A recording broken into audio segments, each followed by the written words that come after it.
அனைவருக்கும் வணக்கங்க. இது எங்க மாடி தோட்டத்தில் இருக்கிற நெற்பவளங்க. நெற்கதிர்கள் போலவே இதுலேயும் கதிர்கள் வருது. அதிலிருந்து பவளம் போல அழகான மணிங்க வருது. பார்க்கறதுக்கு அவ்வளோ அழகாக இருக்குங்க. ஒவ்வொன்றும் ஒவ்வொரு கலரில் வேற வருது. இயற்கையாகவே இதில் துளைகள் இருக்கிறதுனால நம்ம இதை நல்ல அழகான ஆபரணங்கள் செய்ய உபயோகிக்கலாங்க. இது இருக்கும் இடத்தில் தெய்வீக அம்சம் பொருந்திய மாதிரி இருக்குங்க. இதை பூஜைக்குரிய ஒரு பொருளாகவும் எல்லாரும் உபயோகிக்கிறாங்க.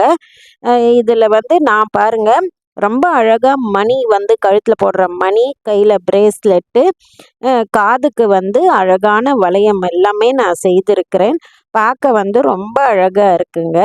இதை நிறைய பேர் கோத்து இது மாதிரி உபயோகிக்கிறாங்கங்க.